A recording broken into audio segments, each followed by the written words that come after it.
Hello, everybody. Welcome to the beginning of a week. We are talking about the life and times of one Wolfgang Mozart, and we're talking about Woodstock and the history of Woodstock. And so Ashley's talking about Woodstock. I'm talking about Mozart. Ashley, Yes, how's it going? How are you feeling? I'm alive. A satisfactory answer. Yeah. We also have two special guests this week as our live studio audience, our commentators, our voices in the background. Two dedicated listeners and dedicated sisters. My sister Angie, say hi, Angie. Hi. And my sister Sue, say hi, Sue. Hi, Sue. If you follow me on Twitch like you should be, then you've heard these voices before and possibly even maybe seen their faces from yesterday. Sorry. All right. So, Ashley and Sue and Angie, I'll extend the question to you guys too. What do you know about Mozart? I just You know he's wrote? a famous musician. Yeah, music. He played piano. Play piano. All right. So also, disclaimer before we get into this, I am recovering from being ill, not with anything horrific, but just like a cold.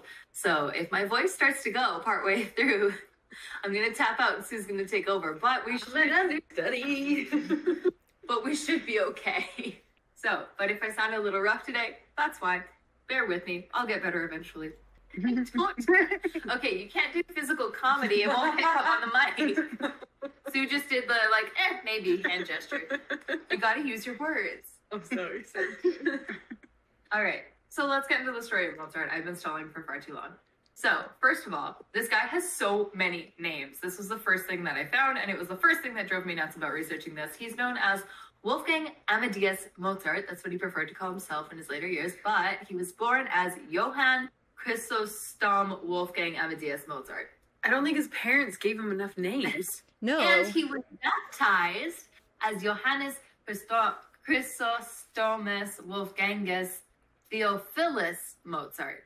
Did his Why? Okay, his parents named him out of a thesaurus. That's all there is to it. I think it's common though for like that era to have like 50 million names.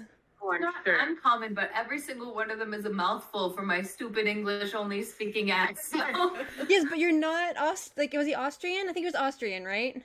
yeah, it's what 'Cause there's is known as chocolates. Austria now. When he was born, it wasn't Austria yet. Okay, yeah, but I'm like, I know in Austria you can get like the Mozart balls, like that are amazing chocolates.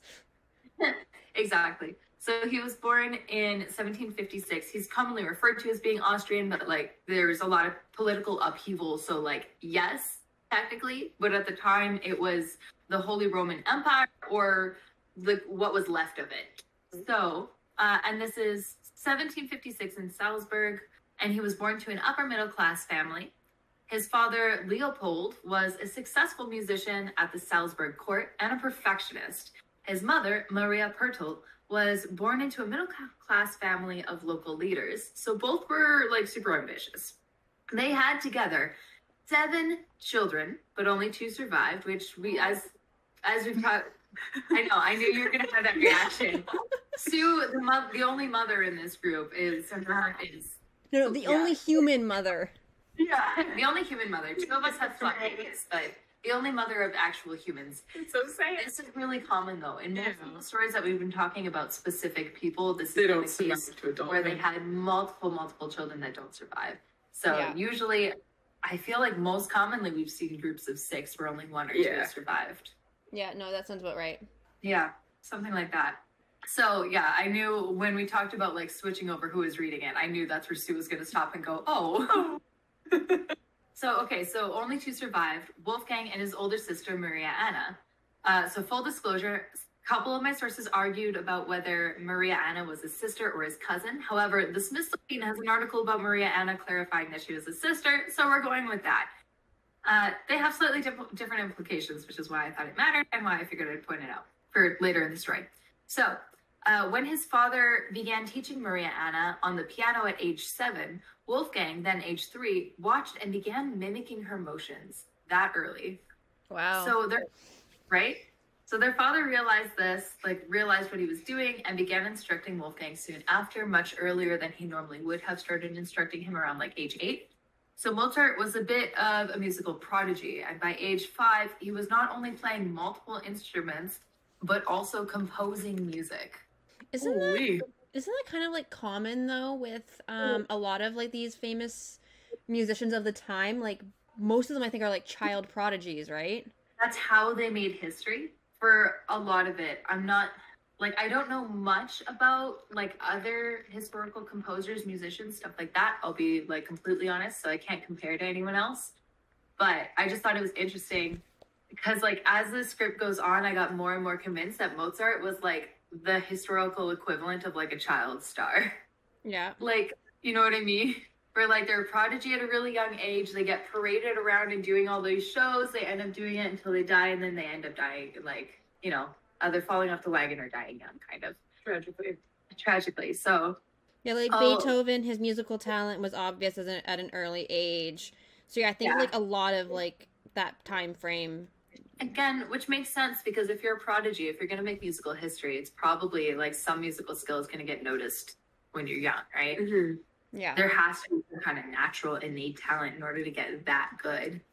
In my opinion, I don't know. I could be dead wrong. Well, I don't know. Get that popular without like the internet or anything to like bolster it. Like it had to all be word of mouth and people listening to you in their living room. Exactly. So, and this is the 1700s. So like you're watching it live or you're not hearing it ever, right?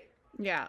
Although I think was that around the time when they started having like the phonograph and stuff like with I don't know what vetted. I think that they had like an early version around that time of like a phonograph and stuff with like the really rudimentary sketching on cylinders. Possibly. The phonograph itself was invented in 1877 by Thomas Edison. I'm not sure about anything earlier. This happens a lot where we get sidetracked Googling stuff to clarify what we're talking about. It's all good. Yeah, 1877 is when he invented the phonograph with the tin foil. 1857, the original phonograph was invented and patented by Edward Leon Scott. So that's still a good nearly 100 years after he was born, at least. Yeah. He did not live very long, as we'll get to. So, I don't know. But the other way that you could listen to it is if someone locally had a copy of the music that was played and then was able to play it, kind of recreate it. You wouldn't get like the whole experience. It'd be like, you know, old-timey bootleg. Old-timey bootleg. I'm not wrong. It'd be LimeWire for like the 1700s. Oops, did I accidentally like sit here and spend like an hour copying out this sheet music? You wouldn't steal a symphony. You wouldn't steal an orchestra. All right, so we talked about Aaron Burr a bit and his intense education for his children, right? Yes. We're all listeners here. You all know what I'm talking about. Right, so Leopold's teaching method was actually somewhat similar with the kids. So though it did seem like a little less strict in the sense that he didn't have like literally every hour planned out, but he insisted on perfection from his children in sort of a similar way. But he also did go out of his way to try to keep the lessons like fun so that they were interested in doing it. He was very devoted to their musical training as well as their general education. And his children excelled especially in music. His father went so far as to have him perform in public and took him and his sister on a tour of Europe when Wolfgang was 6. Nice. I want to go on a tour of Europe. Right? 6? At 6. At 6, he was performing in front of people. Angie's face is like mortified right now. So he described Wolfgang as, quote, the miracle which God let be born in Salzburg. No pressure. Jesus. I know. Yeah, like, that's a lot for a 6-year-old. Literally, right? And about his daughter, he said, what it all amounts to is this, that my little girl, although she is only 12 years old, is one of the most skillful players in Europe. So, okay, it gives me Dance Mom vibes, right? Yeah, toddlers and tiaras for sure. My little girl is the best performer in the country. She's going to make she's going to make herself so much money one day. I give him a half point for not saying she's pretty and good at this. He cared about the music and seemingly very little else because that is what was making the money. Yeah. So he clearly had high praise for his kids, but also the general review of them essentially said the same thing. So it's not like it was inaccurate either. They were apparently both actually very, very good. The traveling conditions, however, were not. They were super rough and hard on the family's health, but Wolfgang and Maria Anna were able to meet like so many influential musicians and play as child prodigies for the courts of Munich, Paris, London, and nearly every other main musical center in Europe. Wow. They were playing royalty as children. Like, that's wild. I can't imagine. Like, what a start to your life, right? Just no pressure. No pressure. Don't ever get worse than you are right now at 6 years old. But I think Like, you play Twinkle, Twinkle, Twinkle, Little Star, like, that's embarrassing. Sorry, you only played the recorder when you were 3? Please. What a shame. I think that, like, at that point in, like, those European countries and stuff, it was so common for kids to be, like, floated across the royalty, because they're like, well, before they do, like, maybe go downhill, we'll listen to the really cute small children for now. Yeah, while they're still cute, let's use this. Before they become broken and corrupted adults, let's use their musical talent. Well, and then it would look good for the royalty as well, to be like, oh, look, like, we're entertaining these small kids. Take photos, write it up in the press. Don't try to oust us. We're good. No revolutions needed. Totally. All right, so this is like only the beginning. Like, it just gets like more and more like wild from here. There's so much. So at age 11, let me reemphasize, because I start like glossing over these numbers at some point because he's young from like, he does so much while he's still so young.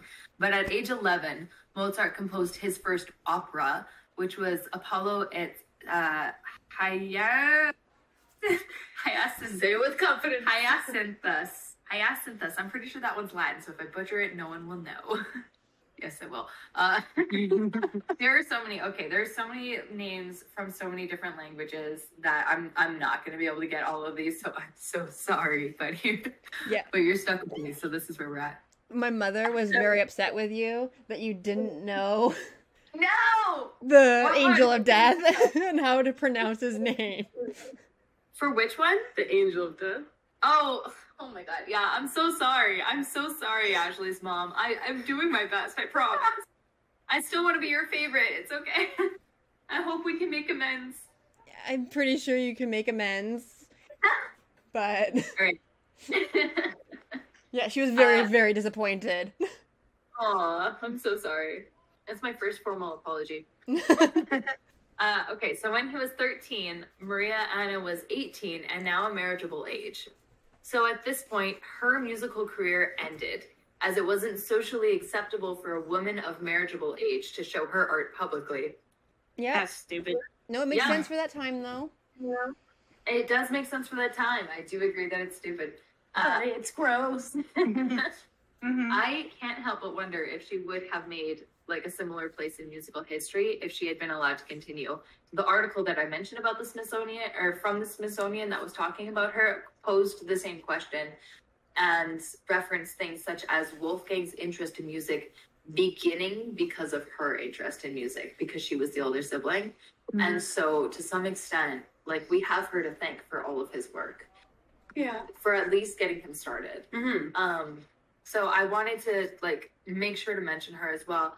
I didn't find much else along the way about like what else she did and what or where her life ended up going and stuff. And I frankly didn't try to dig into it too much because I'd like to leave that open just in case there is more there. It might be an interesting topic for the future. I'm gonna guess married with children. Yeah. We'll roll a dice and see. She's gonna die during childbirth or something just sad and tragic, and we'll never know. It was an interesting time. There was a lot of political upheaval and like new thoughts floating around. So like, you know, like it could have been different. I don't know. But I just thought it was like, yeah, she was an interesting and honorable mention. She'll show up another time in the script at least. So, okay, so while she stayed home with her mother at this point, he's 13, she's 18. I got those numbers right? Yeah, he's 13, she's 18. So she's staying home with their mother. And Wolfgang went with his father on a tour of Italy. After hearing Gregorio Allegri's Miseria... Oh, frick, this one's French. The struggle bus has left. We went from Italian to French in like 2 words, and I'm confused. So maybe that is Italian. I'm so sorry. Oh my gosh. Listen, I've been sick. Don't judge me. Sue, Angie, take over that word. Yeah. Gregorio Allegri's. There's two. Misery. It's spelled Miserere. It's too much. It's confusing. Miserere? In Rome. Anyway, so Misery in Rome. Where did you get French when he's in Rome? I don't know. It's definitely Italian. Because she's I'm just dumb. a monolingus. I am a boring monolinguist. I'm sorry. So anyway, he hears this famous composer's famous opera, and he replicated the whole thing, writing it down by memory, the whole score with only a few minor errors, like an old-timey bootleg. Bring that back because that's where I initially thought. Yeah, and I think it's LimeWire. Old school LimeWire. But like, to remember the whole thing by memory and then write it down and like get it right. 13. What the freak? Who gave you this much talent? Yep. He also wrote an opera during this trip and was working hard taking on commissions and writing 2 other operas as well. During the return route of this trip, he played in Rome and was knighted to the Order of the Golden Spur before he hit 20. I think this was before 17 even. Is he trying to be like the Taylor Swift of the 1700s? Like, what I mean. This is what I mean when I say he's a child star. He got famous super, super crazy young and then wouldn't stop writing and then just kept going and kept making money and just kind of kept succeeding until, like, he didn't live for super long. And spoilers for later, but you know.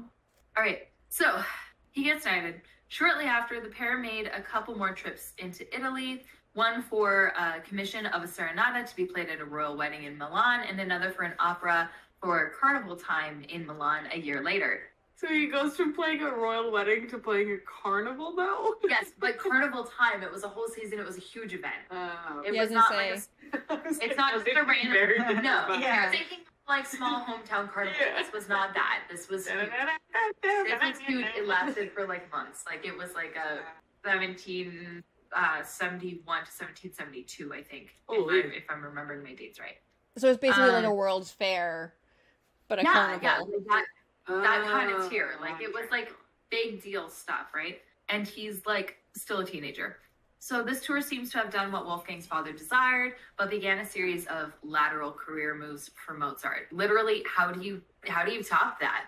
Like you played for royalty as a teenager. How do you do more? How do you do better? All at once. You become royalty. A special concert for exclusively political leaders. So, when they returned from their final stay in Italy in 1773, Archbishop, oh, for fuck's sake. Archbishop Hieronymus von Colorado. That's not a name. You just punched your keyboard. I'm sure it's just old and Italian. I'm like, it's very Latin inspired, okay? It's a dead language for a reason. I don't know how to say any of it. Can remember to spell it. So sorry. I'm so sorry to all. And I don't know. I don't think we have any listeners in Italy. But We I'm do. so sorry. Well, I'm really sorry. A special apology to all of our European listeners. I know. Trust me, I'm painfully aware. I'm sorry. This is why I've tried not to have things that are going to have words that I can't say. I'm gonna start like banning names if I just can't say it. I'm just like, this person next. Like, okay. Gonna start just calling everyone John Smith if I can't pronounce her name. I'm so sorry. So anyway, the Archbishop now offered the now 17-year-old Wolfgang a job as an assistant concert master and a salary, which was a step up from exclusively doing commissions because it was more stable. Here, Mozart was able to write music in several different genres, though much of what he wrote for the Archbishop was sacred music with more specific parameters. Apparently, Archbishop von Colorado didn't approve of sacred music being lavish and had time restrictions that Mozart had to comply with, regardless of him disagreeing with it. Mozart was an opinionated guy and wanted his voice to be heard, and the Archbishop did not appreciate that much, and we'll see that throughout their entire working relationship. Which was what, like 6 months? 6 months and then he's fired? Literally, he lasted for like 2 years. Like, okay, that's a bit better. It's a bit better than 6 months, but like that could have been his stable job forever, but he just couldn't do it. His music wasn't exclusively bound to these restrictions. He was still taking commissions and writing music outside of the position. But there was like a certain emperor that he wasn't allowed to write music for. And so there was a certain commission that he wasn't allowed to do because of who it was for. Because like I said, this whole area that he's living in is all in political upheaval around this time. Borders are moving, people are disagreeing with each other. So if you're working for one person and someone on another side like wants music from you, it's just not going to happen, right? So like Mozart did not like this because that meant he could not make extra money. There's probably also like religious upheaval too at this time, isn't there? So like if you're working for the archbishop is going to have a say as to who you can and can't do commissions for based on their religious beliefs. Yeah, there was a lot of religious upheaval as well. And in this specific area, there was a lot to do with the separation of church and state. The archbishop was a political leader at this time. There was no separation, but more and more people started saying that there should be. So different politicians versus different religious leaders are going to have different opinions on it, depending on what benefits them more. And like, you know, it's a whole thing. It's a whole mess. And Mozart didn't like that it affected him. Is kind of, it's like, you know, fair enough. Like this particular commission was he was set to be paid like half of his salary for a year, so like it was a lot of money that he missed out on. So like honestly valid, but he, like I said, he stuck it out for a few years, but felt that the work was too simple for his skill level, and he wanted to move on to more challenging things. Archbishop von Colloredo grew tired of his complaining and immaturity and didn't seem too sad to see him go. Oh, isn't he a teenager? Yes. Okay. Yeah, so he's still like, if anything, just hit 20 at this point. Because if he worked there for a couple of years, he was hired on at 17, so he's like 19. Still a child. He's still a child. Like, but he is still a child. He was a child that was thrown into fame at at 6. So... And don't forget that at this time, you're kind of, like, as soon as you're kind of coming to that age, like, you have a certain amount of responsibility on your shoulders and how you're supposed to act. So you can't act like our surly teenagers and young adults nowadays. Exactly. Like, yeah, I feel like Mozart was a bit of a special situation, though, because his father, like, was constantly praising him in a way that was, like, kind of unusual. Like, I don't know that, like I talked about their education style, right? I don't know that the same level of discipline that Aaron Burr applied was applied to Mozart. Like, perfection was expected, but he was also getting told that he was literally God's miracle and, like, God's gift to humans, right? Yeah. So, like, you're gonna have a bit of an ego if you grow up with that voice around you constantly. So, like, societal expectations, like, for sure, but, like, him personally, I feel like it kind of makes sense that he turned out this way if you take all that into consideration, too. Oh, yeah, his dad also worked for the same archbishop, by the way. So, he was employed by the archbishop as well, and when Wolfgang left to go on tour again to pursue an advancement in his career, his father wasn't granted leave to join him. So, Wolfgang, for the first time, had to travel without him, and he brought his sister with him instead, Maria Anna. She returns, which... kind of like, ouch, though, to have been a musician and then not be allowed to perform, but instead have to watch your little brother go out and do the things you'd never be allowed to do. Mm-hmm. Yeah. Like, that'd be hard. That would be difficult. But she did go along with it, so maybe she was fine with it. She probably was like, yes, a break from my children and my husband. Get me out of here. I don't think she was married at this point. Yeah. Scandal of it all. Which is why I'm kind of thinking she might be an interesting character. So she was still composing at this point, but her compositions were lost to time, so we'll never know what her music sounded like. Oh no. Yeah, they gone. They were not preserved. Aren't some lullabies by Mozart? Am I making that up? Is that Beethoven or something? Isn't it like... Definitely Beethoven, probably Mozart? I was gonna say, like, just any classical music can be considered a lullaby almost. Pretty much. Yeah. Fair. No, that's a good point. Lullaby, Mozart for babies, like... yeah, it's just kind of like classical music is lullabies, kind of. That's kind of how it's treated, sort of, yeah. Mm-hmm. There's, like, you're probably right. I just couldn't tell you exactly which one. Yeah, it's all good. That actually perfectly fits the crossover of, like, my, like, career as well as my podcast. So, like, I feel like I should know, but I don't. So. But anyway. So on this excursion, Wolfgang actually wasn't able to find a job and ended up having to pawn off some of his own things in order to continue traveling. Okay. So he's like a little bit of a has-been at this point at like 20, but he's still like really trying to make it work. Unfortunately, their mother also passed away while they were on this trip. And His mother was still alive? Oh yeah, his mother was still alive. His parents are both still alive. Damn. You mean because she had 7 kids that didn't survive, you're surprised her mother's still alive? We just talked about the dad the whole time. The dad was traveling with Mozart. The dad was doing this. I just kind of assumed like the mom died a while ago. No. The mom was there. No, they just like stayed home. Like, okay, guys, I'll see you in 6 months. The mom was like, I mean, caregiver obviously, but like as far as like their musical career, she was there. She was kind of just there. She was not a musician. She wouldn't have stopped like their dad from like being this ambitious to the kids because she was also like from a family of ambitious people. So like it would have been nothing new to her, but she was just like less of an influence. I want to tread carefully here. Less of a direct influence on his music. I'll put it that way. I was gonna say, like, at this time, she would be the one being like, I'll have the house ready for you guys for when you come back. I just thought she was dead. No, she's not dead, just left behind, I think. Like, possibly brought along to mind the children. Like, you know, it's the 1700s. Like. Yeah, and, like, dad would be, I think, as, like, a parental figure, dad would be more respected than mom. As, like, your momager, dadager kind of a thing. Yeah, exactly. So while they were on this trip, their mother passed away. And in response, Wolfgang's father negotiated a stable position for him as a court organist back in his hometown. In one part to bring him home probably, and in another part to actually get him to have a stable job. Because again, he's flying by the seat of his pants. He's broke. He's penniless. Dad doesn't want him back in the Angie got that reference. Angie got the reference. Mm-hmm. Oh, that doesn't mean I want him any less. Okay, anyway, moving on.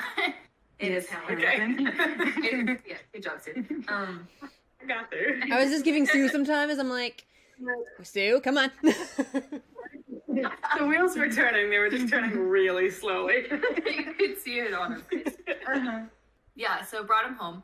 He continued composing music for a good salary for a couple of years before he got a summons from his old employer, Archbishop von Colorado, who invited him to play for the Austrian throne.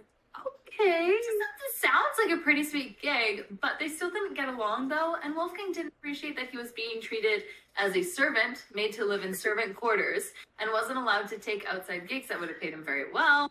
So, okay. I mean, I would have taken it. Right?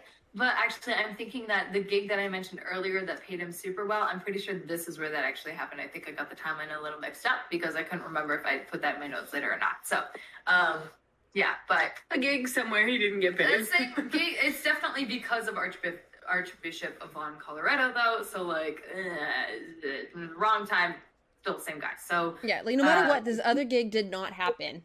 Yeah, no matter like, where it fell in the timeline. Exactly. The point is, it didn't happen. He lost out on a bunch of money because this guy was his boss, and he was upset. So they argued, and he resigned, which the Archbishop initially didn't accept, but then did relent, and like they kept arguing, and he eventually did relent and had him removed from the premises.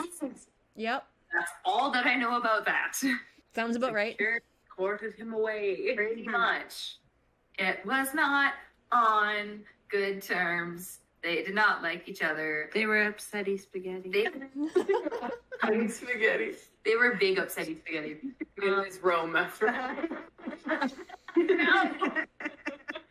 Oh my god.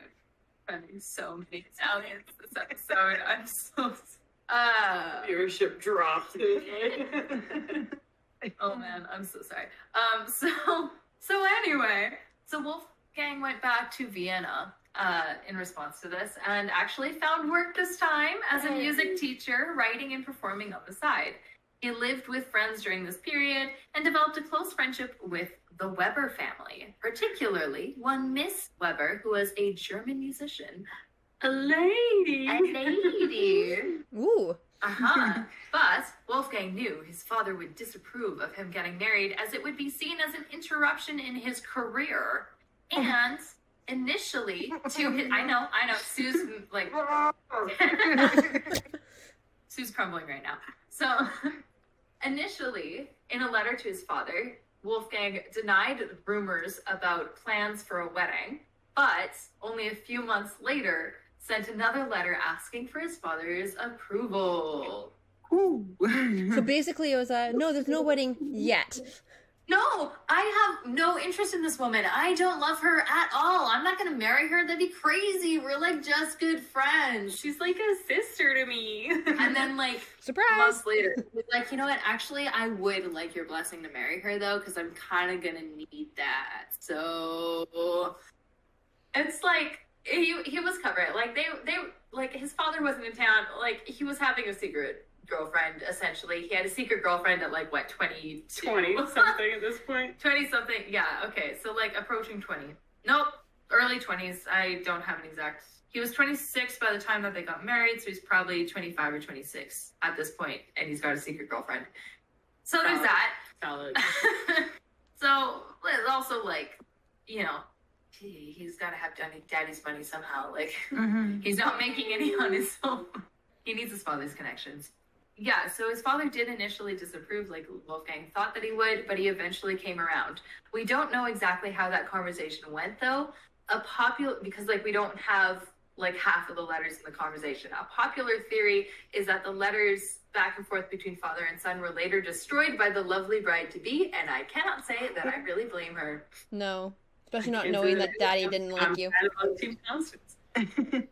Yeah, like it would not have been a fun time for her.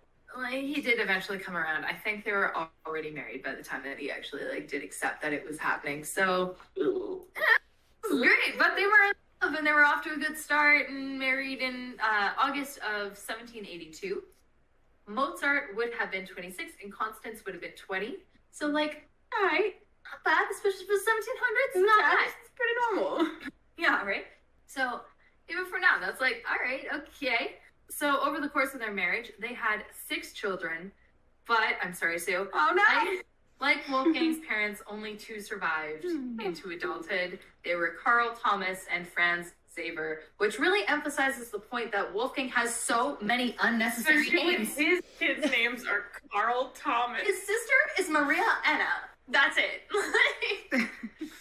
He was like, you know what? My name is too much. We gotta give my kids like some normal ass names. He chose to abbreviate his own name to Wolfgang Amadeus. So yeah. like, honestly, you might be right. Okay. I'm totally right. All right. So shortly after the wedding and everything, starting his family, we see him compose some of his more iconic work. He met and became friends with another composer named Joseph Haydn, who inspired 6 of his quartets, and was once again experimenting with a style inspired by various new composers, namely Bach and Handel, around this time. This would happen a lot, where he'd meet a composer, be super inspired by their work, or find out, or like be introduced to the music of the composer, be super inspired by their work, and then go off writing like too many pieces in like a genre similar to theirs, or like a bunch of works inspired by them. So he's going through like another like Taylor Swift personal reinvention moment. This is his Reputation era. No, that comes later. This is 1989 at this point. There you go. This is like happy times. Yeah. Oh god. So yeah. So oh god, I wrote a writer's note here that's gonna make you cry laughing in a second. He wrote this is German. I'm so sorry. I said my writer's note is literally just good luck pronouncing that Lamau because I thought Sue was going to be reading this. Rude. Die Entführung. That's my best guess. I think you're right. Or Entführung? I'm not sure. I'm so sorry. I think that's as close as you're going to get. But it pretty viral. So it got super popular, super fast, and his name spread like wildfire through Europe. He was performing everywhere he could, from apartment buildings to fancy restaurants to actual ballrooms, because classical concert halls were in high demand and low supply at the time. So he was doing whatever he could get his hands on. And people were just eating it up. He and his family were finally well off. His son was going to an expensive boarding school. They had a fancy apartment in Vienna. Good things were happening. He joined the Freemason community in 1784. There's some conspiracy theories around the Freemasons, so I thought it'd be an interesting note to throw in. And that started influencing his music from this period as well.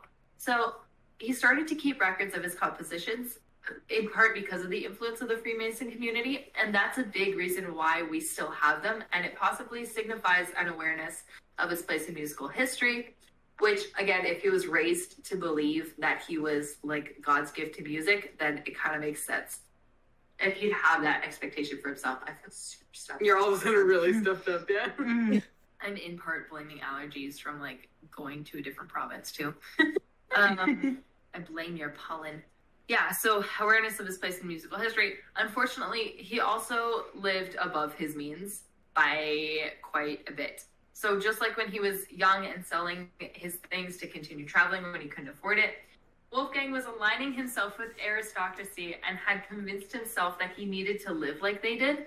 So no matter how popular he got or how many shows he did or how much money he made, he never did get a handle on his lifestyle. He had all this money, he was super stable, and then he starts spending it all like an idiot. Like an Instagram influencer. Like an Instagram influencer. I'm following along. So he's just here to bring it back to the modern pop culture. Yeah. So that everyone can understand. Exactly. Yeah, so now he's a modern Instagram influencer. So he needed a stable position again. He wasn't working at the last one anymore and didn't like how his there's a whole thing, right? So yeah, needed a stable position again, didn't appreciate the common style in the courts. It's just a couple of trends at the time. They favored one, he liked another. That's basically what it boils down to. His family began accumulating debt, and he often had to borrow from his friends to get by. One of the most famous musicians in history. Terrible financial advice. So his friends, who are also musicians, by the way, so it's not like they're doing much better. Well, that makes it worse. Right? But he eventually gets a steady position again, writing dance music for a small but steady income and the freedom to continue writing music outside of his position on the side as well. So he's happy there. He's doing all right. However, it wasn't long until something a bit more international happened that kind of shook his world. The Austro-Turkish War began in 1788. Remember, his homeland was in what used to be the Holy Roman Empire, we now call Austria, was really impacted by this. And unsurprisingly, we have fewer compositions from this era as Mozart suffered from a depression kind of induced by this. This was kind of his reputation era. He wasn't forced to fight? He wasn't forced to fight. He did not have to serve as a soldier in this. It was a political back and forth, to my understanding, as much it was a literal war. And he was also in Italy at the time, right? So I'm not sure. I wonder if it was maybe harder to track down citizens of certain countries, like if they weren't currently living in said country. It's like, what are they going to do? Call you? They can't. Right? I'm not sure if it was obviously it was very much a physical war as well, but I'm not sure if there was a summons to serve or if it kind of went like that. I didn't dig into the war itself too much. I know, yeah, it only went for a few years, 3 years. So I don't know if it got to the point where they had to force a bunch of people into fighting, you know? Well, and it could be as well, if he had enough of a name at that point that they're it's right, because I know different countries, if you compete at the Olympics, if you're an actual athlete on your way to the Olympics, you don't have to be serve any time in the army, but if you aren't, you have to serve certain amount of years in the army, kind of a thing. Yeah. I know that's a thing as well, so I'm not sure if it was the same thing. Conscripted, that was the word I was looking for. Thank you. Yeah, I know that's a thing as well. I don't know. Yeah, I don't know in this specific instance, what was the case with it, because I said, I didn't really look into the Austro-Turkish War. I just know that it affected him and it impacted him and his life and his music. There was another point, and then the brain turned off, and then I don't know what I was going to say about that. There was another point. Oh, at the time, musicians and artists were also kind of being touted around by the political higher ups as shows of wealth and stuff as well. So it's possible that he was protected because he was an artist. Kind of in a similar way that you mentioned, Ashley. There was a lot of aristocracy throwing around a bunch of grants and money and titles to people who were good at making art because it was kind of a show of wealth. So think that was super redundant, but Yeah, kind of. yeah, like, it's just they were doing a bunch of things like yeah, you know what I mean. Anyway, moving on. They were showing off that they had these musicians. They were showing off that they had fancy people doing fancy shit, and like that's like yeah. So it's possible that he could have been protected just because of that too. So yeah, so this was approaching the end of Mozart's music as well as his life.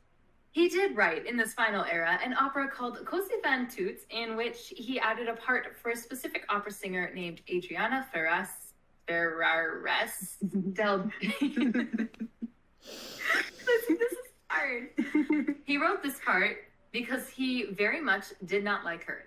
I don't know why, but the story goes that she had a tendency to throw her head back for high notes and drop her chin low for low notes. So he wrote her main piece to have a lot of quick switches between high notes and low notes, making her bob her head, quote, like a chicken. Which is petty, and I love it. You're bored. This is possibly his like the next era of Taylor Swift's music coming up with her pettiness. Yeah, like I said, this is his Reputation era. This is how the story goes anyway. I couldn't find a source actually confirming this, but I think it's hilarious. It's one of the more like popularized modern stories or anecdotes about Mozart. So I wanted to throw it in here because it's funny. So makes sense. So he had a bit of a reprieve in between, but his health started declining, and Mozart started writing his final piece, Requiem, with the last of his time. He never got to finish it. Oh, it's one of those. At age 35, with his wife and his wife's sister watching over him, his illness ended his life. His official cause of death was a severe malarial fever and referred to as skin rash. Okay. Theories have circulated since then, of course, but because like posthumous medicine is like it's not advanced enough to be able to tell us how someone that far back died without more information. We don't like totally know and understand if they like diagnosed him correctly, kind of, right? So we've got one theory that it was really rheumatic fever, which is something that he dealt with for like a good chunk of his life, and another theory that he was poisoned by a competing musician. Ooh. Now, he did have a rivalry with this musician, but it was a rumor that was spread at the time of his death, and it was never taken seriously. So either it was very cleanly swept under the rug by the aristocrats that were funding him, By the archbishop that doesn't like him. There we go. There's our theory. You're probably right. Let's take it to the Smithsonian. I fixed it. Hire me at the museum. I'm ready to go. But it was never really taken seriously. There's not a lot of evidence for it. Obviously, we have no way of knowing. And from the sounds of it, from quotes that we have about what his wife said about this other musician, it wasn't that deep, fam. They just were competing and like making music in the same place and taking like clients from each other, basically. It was Katy Perry and Taylor Swift. You're right. You know what? You're right. It was Katy Perry. What I'm here for. Let me clarify. We're not blaming Katy Perry or Taylor Swift for anything. This is a joke. For legal reasons. For legal reasons. We don't know anything. I know nothing. All the legal disclaimers. So many. Yeah. So as much as he enjoyed playing at being an aristocrat, he wasn't one. And he was buried in a common unmarked grave with a small funeral, as was like normal for the time. But many people attended his memorial services and concerts. So by the end of his life, Mozart had written in and excelled at pretty much every musical genre in his area at his time. He wrote more than 800 pieces. 800? 800 by the time he was 35. Holy. Talk about writing like you're running out of time. No, yeah. I will always bring That was also Hamilton. Yeah, got that one. I got there. That one was fast. I will always bring it back to Hamilton, always.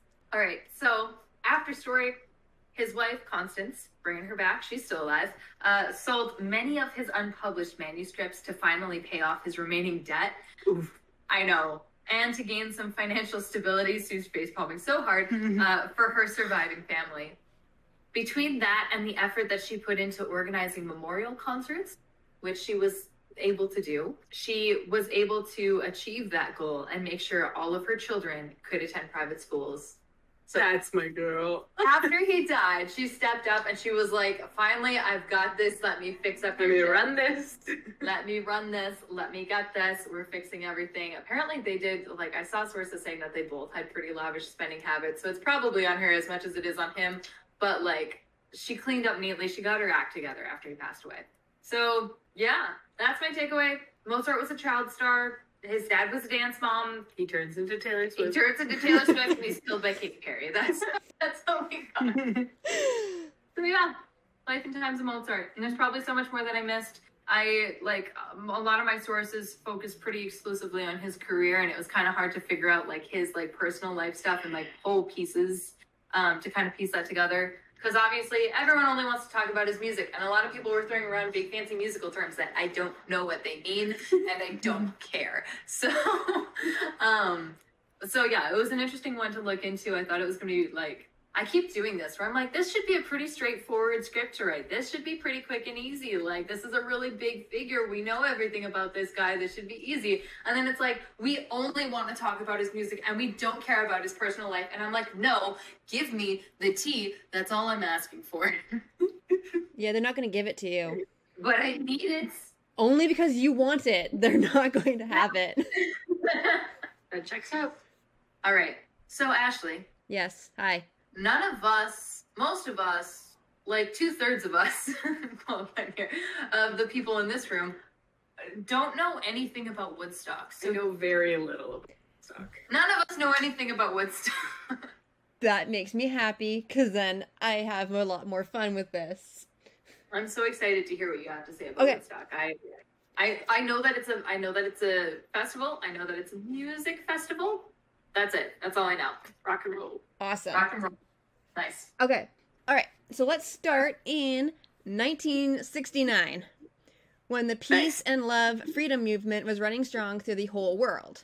August 15th, 1969 was the first day of a brand new music festival that had a set list filled with amazing artists.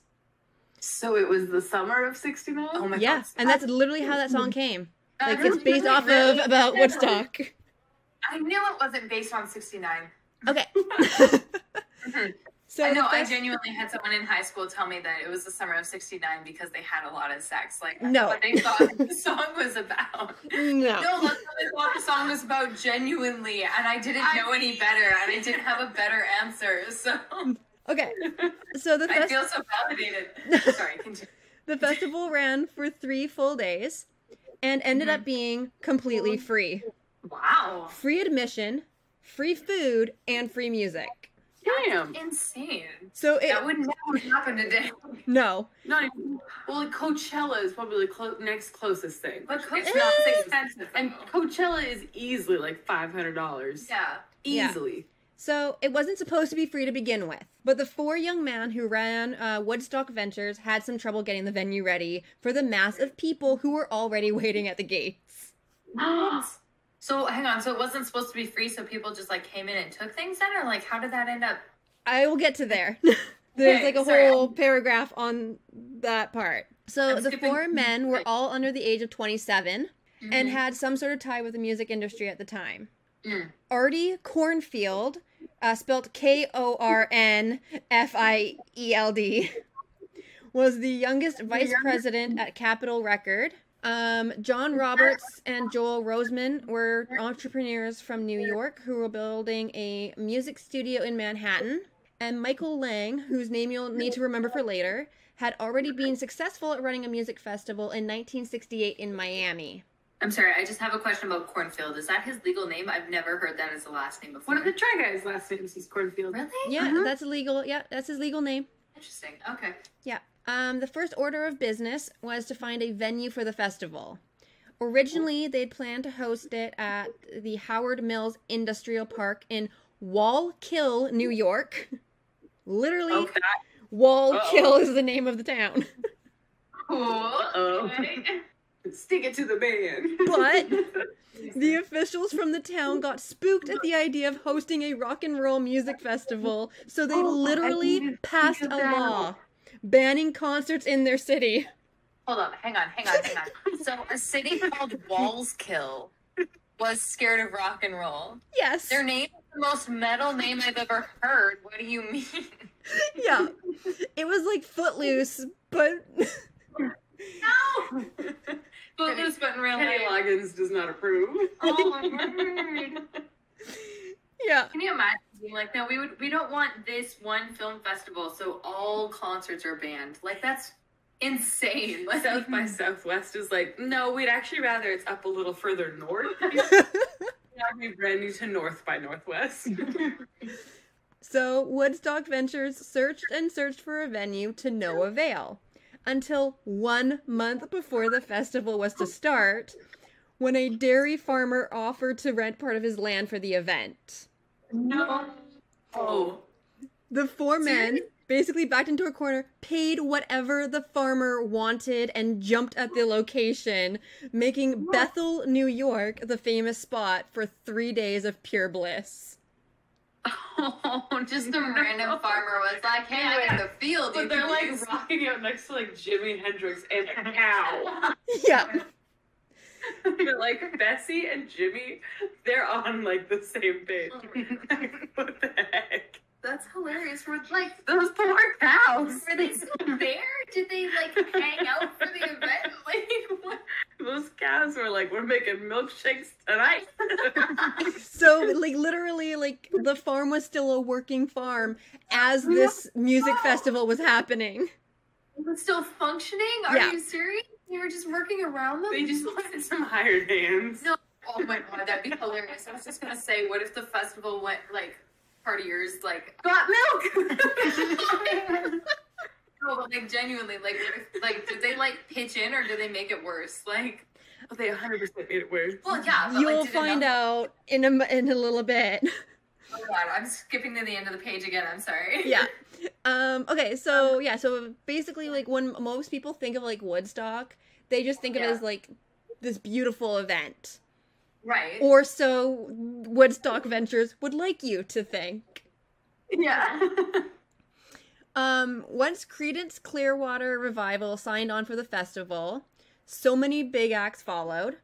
Festival goers were treated to 3 days of music from artists such as Santana, The Grateful Dead, The Who, Jefferson Airplane, Janis Joplin, Sha-Na-Na, and Jimi Hendrix. With the first one? Yes. This has never been done before, and it's happening in some random ass farmer's yard. And they got Yeah. Like- Janis Joplin, Janis Jimi Joplin, Hendrix, The The Who. Yeah. Santana. Are you in, what kind of fucking witchcraft was involved in this planning? It's the because cows. it's literally because Creedence Clearwater Revival signed on. And so because they were like the first band to sign on and they were such a big band, everybody else was like, oh, okay, yeah, we'll go and do this. Yeah, if they're doing it, of course I'm doing it. Yeah. Yeah, no one. Like how? It's a random farmer's yard. It was in their contract. It was in their It had to have been in their contract. If it's run by some guy at Capitol Records, had to have been of like, this is an event put on by Capitol. You're a part of. It must have been real close buddies. Like I can't imagine. Yeah. Like All right. it must have been. So originally they expected 50,000 people to attend the festival over the 3 days. On this random farmer's yard. Yeah. I hope he had a massive acreage. By August 13th, however, at least that many people were camped out near the festival grounds, and over 100,000 tickets were pre-sold. Oh my god. 100,000. Just wait. Hell is their marketing team, and are they still around? Because like a girl could use a hand. So while the concert did become free, tickets had been pre-sold as 3-day passes for $18. Today's money, it would be $120. Or sold at the door when possible for $24, aka $160 today. How did it 3 days at a music concert with artists of that? That's still a damn good deal. Yeah. By the time that the festival started, it is estimated that 1 million people tried to get into the venue. Highways and other roads were so backed up with cars trying to get there that many people just abandoned their cars to hike the rest of the way. 500,000 people made it into the venue. It's an apocalypse. The poor cows are probably thinking they were hungry. I'm like, what the hell is happening? How is the farm still functional with that many people? Like, The farmer, it's that moment of like, he knew. He fucked up. that's insane. That's so many people. Yeah. Okay. So let's take a look at the world during the late 1960s in order to get an idea of those who went to the festival. So it was deep into the Vietnam conflict by 1969, and so many younger people were opposed. North America was in the middle of civil unrest with like all the civil rights movements of the time. So it ended up being an escape where everyone could get together for some good music and share their hopes of a more peaceful future where wars and non-equality would be a thing of the past. So Even fun though, fact about that. yeah, Because this is where then Jimi Hendrix, he like premieres that Star Spangled Banner. It's in the movie Cars by Pixar, where it's like, I don't know notes to it, but like it's the Star Spangled Banner on the electric guitar, and it's a protest to the Vietnam War. Yeah. I knew this was at Woodstock. I got around to it. How did you know it from Cars, though? I don't. Listen, don't ask questions, just accept the facts. So even though the festival itself had a lot of issues, the overall vibe that many came out of it was with like one of harmony. That makes sense. Like, and It's a bunch of hippies. Well, it's a bunch of hippies, but also if you consider like the genre, like it's all rock, but like Santana has a very different sound from the Who. Yeah. Emo. So like it's interesting that it's like all these like very different like kind of musical styles all united under the overarching genre of rock. Yeah. Like coming together and like kind of forced to stand shoulder to shoulder. Literally. Of it. And like that's you put all these very different people together in one place, but they're all here for a common goal, and that's just to celebrate music. That's like It's kind of beautiful. it's kind of beautiful, yeah, but it's also kind of chaotic as hell. And like when I was listening, because while I was doing my notes, I was listening to like the music that was like live from Woodstock and stuff, and the sound of the 1969 version of rock and roll is so different than the sound that we think of now. So it was a much more calmer rock and roll sound, which is very important to note for later on. For quite a bit of it. Yeah. Okay, before I move on, I want to look at some of the issues that Woodstock 69 had by looking at some of the key numbers for it. I'm pretty sure that everybody can guess what issues arose when we look at these numbers. Yeah. So what exactly was the max of like occupancy of that? It was 1969. I'm like, there's no max occupancy, honey. People will come here. Okay. First of all, there were only 600 porta potties on the site. That means that there was one toilet for every 833 people in attendance. Whoa! You said earlier there was 100,000 people that showed up. Yeah. Well, no, like, so you had 500,000 people end up inside the event. 500,000 people, 100,000 that were waiting outside. They planned porta potties for 50,000, right? Yeah. I got my numbers right, like straight in my head still. Yeah. So like, well, they had planned for 50,000, but they had pre-sold 100,000 tickets. So you would have thought they'd be like, okay, who has porta potties? We need them. Please tell me that this is why we have like a maximum amount of tickets that are allowed to be sold at events now, right? Like this is why. Yeah, we'll get there. Okay, so there were 2 deaths during the festival. There's 2 deaths? Yeah. Well, there's like 1 million people all crammed together. 500,000. Half a million, but still, if you've got 500,000 people in one place, someone's gonna get injured or die. Like that's just like the ratio is not in your favor. Like No. there's gonna be something. So one was a drug overdose, which was actually kind of surprising to me when we look at how many drugs were being consumed on site and the fact that 80 people were arrested for the usage of harder drugs like LSD and heroin, that only 1 drug overdose happened. Yeah, that's fair. Actually, that's kind of surprising to me too. It is kind of. The other death was much more tragic, as one of the attendees had set up their sleeping bag under a tractor And the owner didn't see them when they started it up and accidentally crushed the 17-year-old concert goer. Nice. That's awful. Oh man, the guilt that you would feel for them is just tremendous. Yeah. Yeah. Oh man. Like, this is why I was asking, like, this is a functioning farm? Like, Yes. with all these people Still trying to do his work while the concert is man going. is just trying to make his job and also make a little side money, you know? Like, A little side money. a little turned out to be a lot more than he expected, I'm sure. But like, Well, and you'd think that they would have had like some sort of a rule, like you can't set up your sleeping stuff near the tractors that are going to be moving. I'm gonna refer you back to the last comment that you just made about how everyone was using LSD and fucking heroin. Like, no rules were gonna matter. Like, That's true. It was a lawless country. So, as I said before, like we had like all of the traffic issues.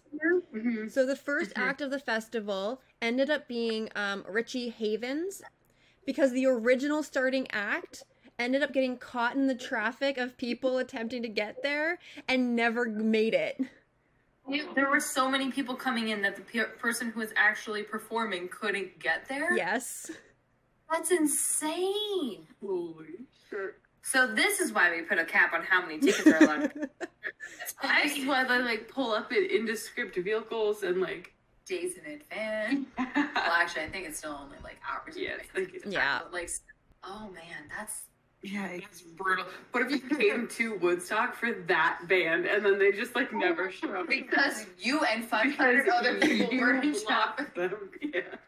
The last act, Jimi Hendrix, unfortunately ended up playing extremely late compared to his original start time because they had some issues with timing, making the festival technically end early Monday morning, and many festival attendees end up missing his act. Oh, because they had to leave. Yeah. For like work. Oh no, that would have been so disappointing. Yeah. yeah. Piss. If I waited through all of that for Hendrix. All weekend for Henry. With only 600 porta potties for Hendrix. Gotta go to the office. Yeah, pretty much. One of the greatest pieces of misinformation is that there are multiple children born at the festival. 2 babies were born during the festival, but one was born in hospital as the mother was airlifted, and the other was born in the middle of the massive traffic jam. So, like, technically not at the festival, but, like... Did that band On cut the way cord? to the festival, yes. There were definitely multiple children made at the festival, though. Yeah, Oh, yeah. for sure. Okay. The band that was also stuck in traffic, were they around to, like, help with the pregnancy or with the I guess birth-giving so. work?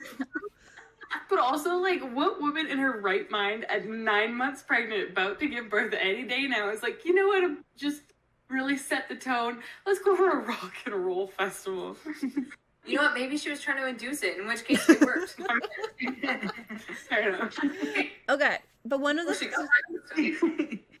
stories that I find like super interesting though is that the guitarist for the Grateful Dead almost got killed on stage. What? What happened? It was horrible weather for most of the festival, and during their set, the guitarist got the shock of his life, literally, from his guitar and microphone. No. So this is a quote from him.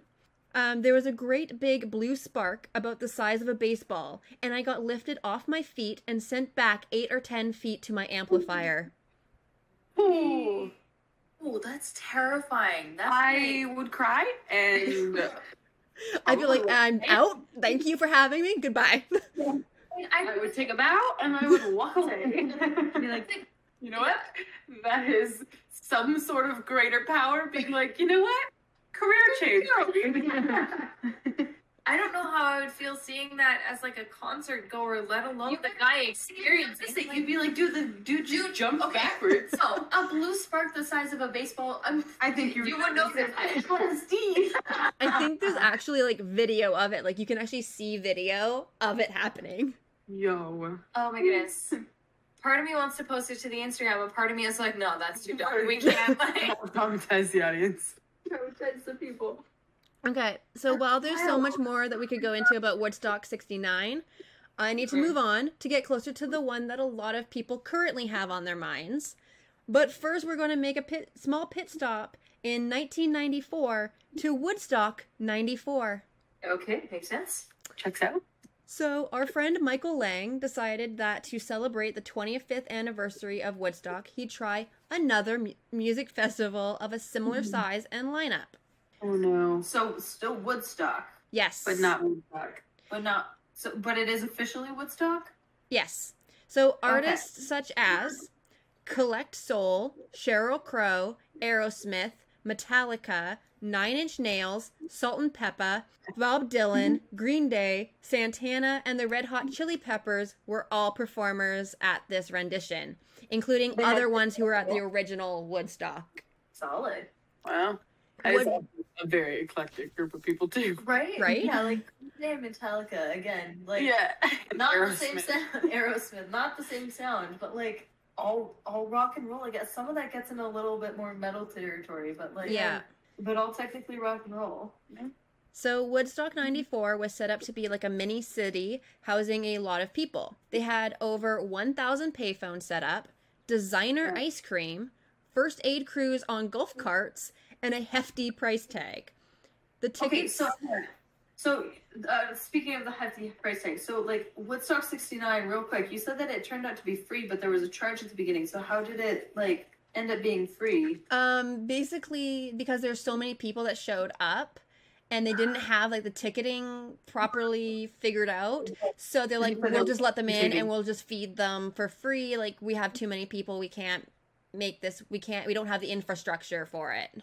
To actually charge people to just like Just throw let them food at them and got it. Okay. Yeah. So the tickets were sold at $135 for the 2-day festival that ended up having a third day added later. There were 164,000 tickets sold, but over 350,000 people ended up on site as the festival goers broke in through the fences with banned items. Holy shit. That's nearly another 500,000. That's insane. That's so many people. Picture of 1984. Oh my goodness. Yeah. So It's just a sea of people. Can you Yeah, actually maybe I'll find it later for the Instagram. Mm-hmm. That's so many people all crammed together. That's insane. Yeah. So many. Like seriously, it's kind of reminding me of the more recent Travis Scott situation where like, Totally. it's where people were like crashing the fences, breaking in, standing shoulder to shoulder to the point of people actually getting crushed, people getting this genuinely very severely injured, and like I think a couple people even died. Like At Travis Scott. Yeah, Yeah. 9 people. 9 people. I knew it was And one of them was 10. 10 years old. Yeah. It just reminds me of that. It's like, okay, so we've always been doing this and we still haven't figured this out. Yeah. So security became a major issue like fast. And 3 people ended up passing away on the festival grounds. I didn't do as much research into 94 because the next one is even worse. And then 5,000 people ended up being treated in the medical tents and 800 taken to the hospital. One concert goer in an article that I read on the CBC said that they wished they didn't spend money on their ticket as no one even bothered to look at it. Oh my word. Yeah. Oh my word. So they were just like, Woodstock's on, let's go. Yeah. I mean, yeah.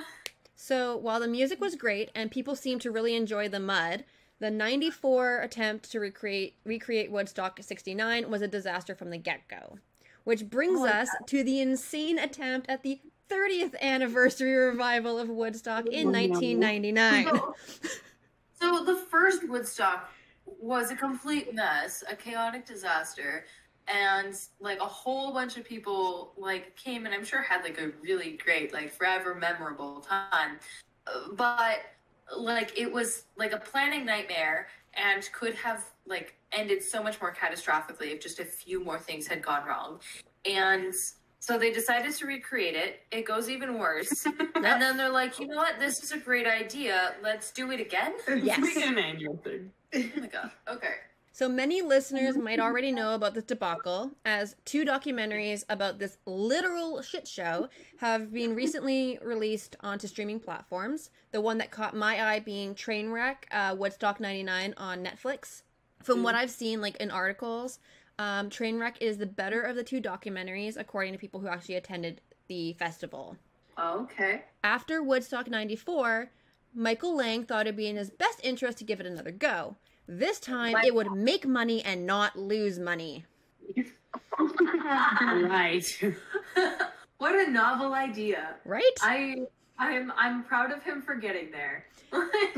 To do this, he had a massive wall with painted murals built around the massive abandoned army base that would hold the 3-day event. For a rock and roll festival, Yes. this is not going well. This location was both a major problem and an asset for the event. The base held multiple airplane hangars that could be used for more events than just the 2 stages of music. One hangar was a designated rave hangar where famous DJs spun records and the attendees could party for as long as they wanted once the live music had ended for the night. So, hang on. So they only had 2 stages for the live music, though? They had 2 stages for the live music, which I think is actually still more stages than they had at the previous ones. And then they also had a 24/7 rave hangar for people to go to. All the LSD. All the Molly. Every single Any party drug. You pick it. It's in that hangar. Oh, yeah. So the issue was that the majority of the base outside was pure tarmac. Temperatures rose to over 100 degrees Fahrenheit, or for us Canadians, 38 degrees Celsius. In the mosh pits, it rose even higher. Well, and then you're crammed shoulder to shoulder with people, so like in a giant building, but in a building regardless. Well, in a building with no air circulation. Like, the hangar outside is just a box. So like there's like the outside of it. So there's no there was no like shelter outside of the buildings. So like where you're actually going to see your live music for the majority of the day when the hot sun is beating down on you. You have no shade. Oh, so everyone's cramming even more so into these hangars, but because everyone's cramming into these hangars, that's like extremely unsafe as far as like. But even outside the hangars is going to be extremely unsafe because you're in the direct sun, shoulder to shoulder with other people who are dehydrated and sweaty. There's no from it. It's just bad. It's just all bad. Yeah. As the cost of putting on the show rose during the preparations, Lang and his teams decided to outsource as much as they could.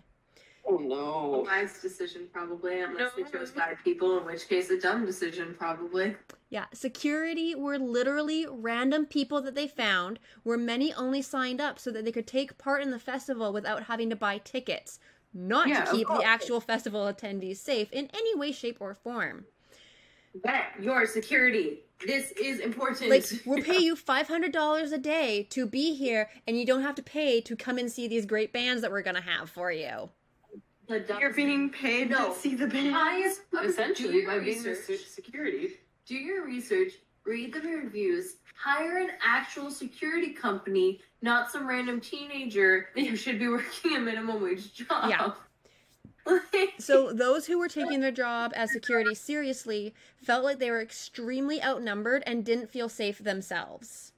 Yeah. Then there was the issue of food. Any food or water for the festival was outsourced to independent vendors. On entrance to the festival, attendees had pretty much everything taken away from them, forcing them to pay outrageous prices for food and even fresh water.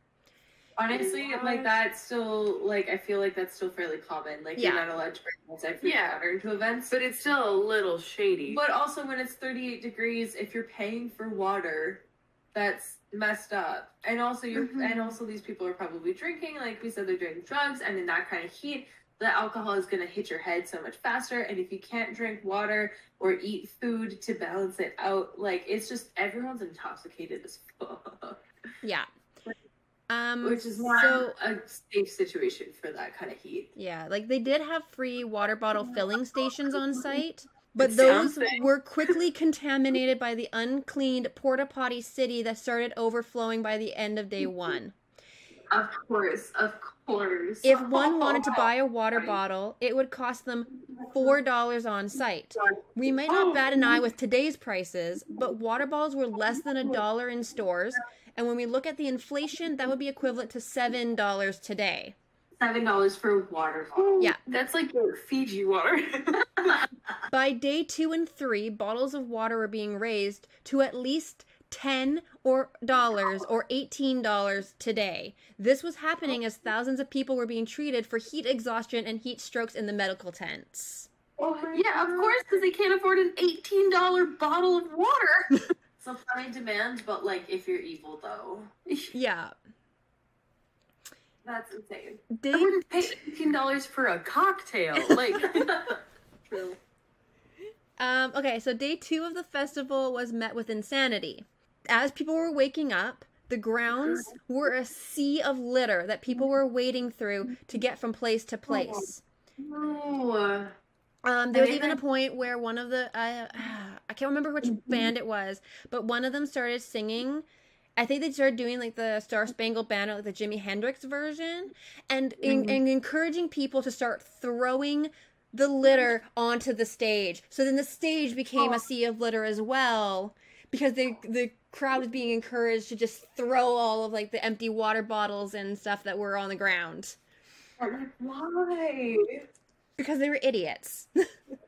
Yes, like we get this. Remember, we talked about every single LSD being used. Like, we get this. Yeah. Like, Out of frustration, some of the water stations were destroyed, causing major flooding right where the toilets were, which created lakes of mud and sewage. oh, That, of course, people who are high on drugs and on alcohol were, like, swimming in. Oh no. I can't imagine a worse situation like that. It's like, how on earth? What the hell? Okay, so however, it wasn't only the conditions of the grounds that caused an issue for this rendition of Woodstock. The bands that they booked and the attendees themselves were not much help at all. Sheryl Crow returned on day 1 and was greeted with a very different Woodstock than even in '94. It was full of a frat party attitude, and most attendees were absolutely drunk by 11 a.m. on the first day, as the beer gardens were 24/7 service. 11 a.m. day 1. Yeah. And everyone's already. Oh. So Like, Sheryl Crow was verbally, sexually harassed by a lot of the boys, men, whatever you can call them, in the crowd, to the point that when Jewel was brought in for her set midday of day 3, she was warned about the crowd's attitude towards women on the stage. In the Netflix documentary, she admitted that she had a really bad feeling about the festival from the moment she arrived, and that it just felt worse and worse the longer she was on stage. So she ended her set early and got straight onto her bus to leave the grounds. good. blame her. That's just like, come on. So Do this change in attitude is in part to some of the more hard rock bands that were earlier in the festival, such as Korn, Kid Rock, Rage Against the Machine, Limp Bizkit, and more. So because had that kind of crowd, and then she's got a different kind of audience. Yeah, and they actually brought her in to be like a more calm, and put her like on those dates and like those times to be to try to have her be like one of the more calming artists on stage to try to like calm the crowd down. Where I'm like, that's a lot to put on one woman. Yes, especially if you get them like that riled up, like immediately, like right off the bat, and then expect like one performance to calm them down. Like that one performance, that person's like, they're either like they're not going to be successful at it, and they're just going to get hurt in the process. Like that's like, Yeah. No, that's not how we do that. You have to have an in between band first. Yeah. So many of these bands fed into and amped up the crowd's already intense vibe. On day 2, the crowds were so amped up that they started to take things to the next level as they worked on destroying parts of the infrastructure, such as the sound towers. I'm not even surprised at this point. I'm not even surprised. Security guards were kept busy breaking up fights, saving crowd surfers from hitting the stage or the ground in front of the stage, and trying to watch each other's backs against the unruly crowd. There was a point where one of the performers literally hopped up onto one of the boards that the crowd had pulled from the sound towers so he could crowd surf as he continued to encourage their behavior with his song that was like about breaking things and stuff like that because you're so frustrated with life. Oh my word. That's like, okay, so Because it's also 99, so it's all very like grunge, like Yeah. anti-government yeah. stuff. Yeah. I can't. Disestablishment. That's the word. Yeah. Blanking on the word. So problems kept creeping up from every which way. On the evening of day 2, Fatboy Slim was the DJ in the rave hangar, and he felt the insanity of the crowd as he was forced to stop his set midway through. A stolen van was being driven slowly through the thousands of people crammed inside of the hangar. No! Security went to get it out as the crowd was told to make way for it or the show couldn't be restarted.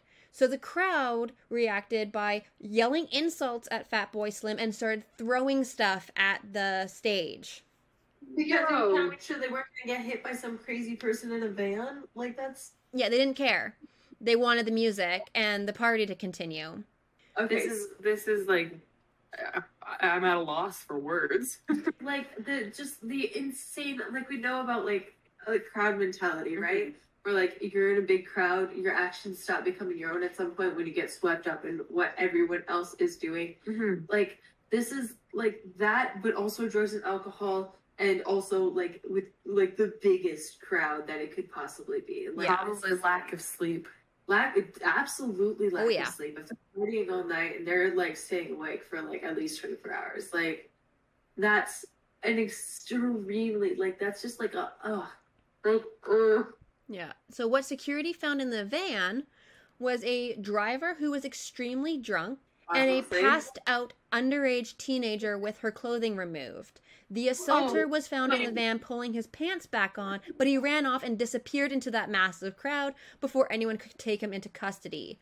The girl was immediately sent to the hospital. Oh, sweetheart. She is only one case of sexual assault that was reported, as at least 4 or 5 families all sued the event for their trauma. Good. It is suspected, though, that there are many more cases of assault that went unreported, as a lot of women and men went through the festival naked.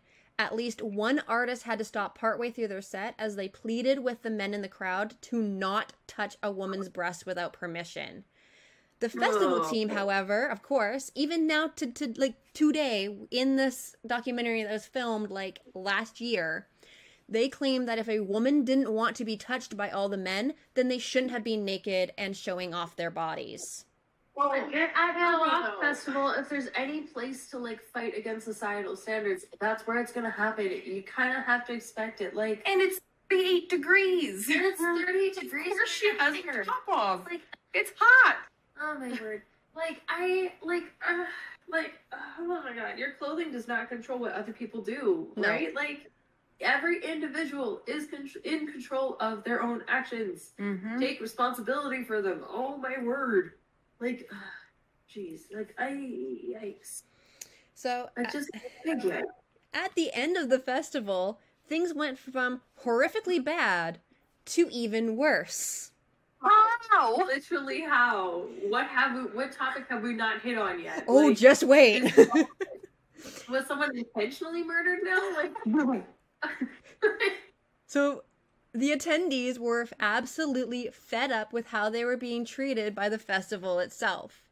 Many started leaving early as they went home with trench mouth from the polluted water, which is literally like a World War I disease from friggin' trenches. yeah. But this is happening in 1999 at a music festival. Gross. Or they went home absolutely broke as their money was greedily taken by the vendors. Yeah. Those who stayed behind were desperate to see the secret big ending that the festival promoters had been promising. Oh no. When that ending came around, it sparked a major fit. Literally. Oh, a riot. That's what we were missing. I thought they were already there, but apparently it hadn't started yet. Nope. This is a game. Those working the festival all of a sudden got a call on their walkies to get to the stage immediately. These are people who also didn't know what the surprise was, because like Michael Lang and like those like his like major inner circle for running this event hadn't told anyone. Listen.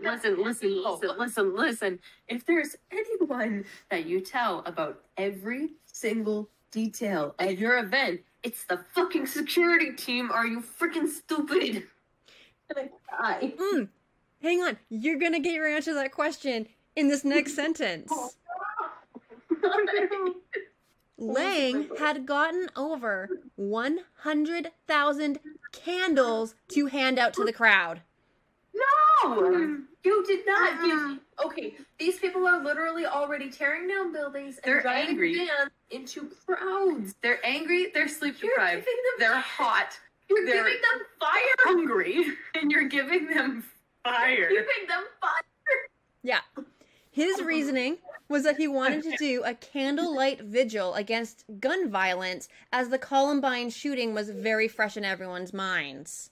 Oh my god. I know. It's my mind. He wants, okay, but this is even worse. He wants the group of people that are groping people, sexually assaulting people, wrecking things, to be like, oh, but also gun violence. It's not the crowd.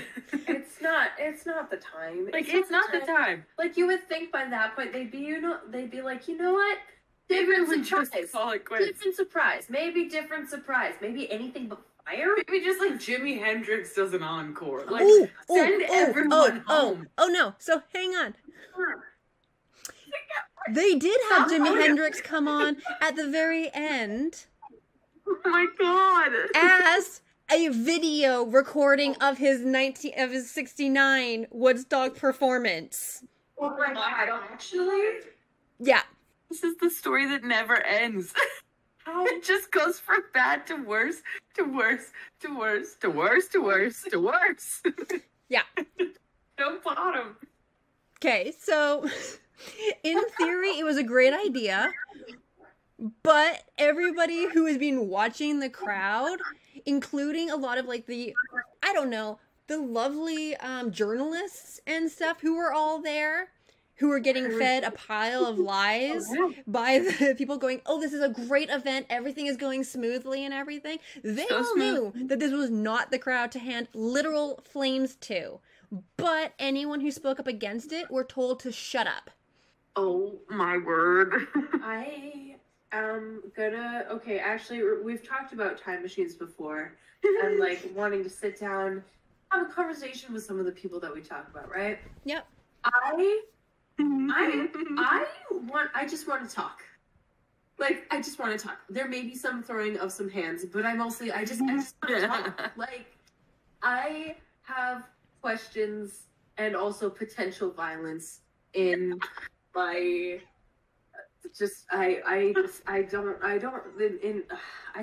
I'm broken. I want violence. Oh, I'm not even done yet.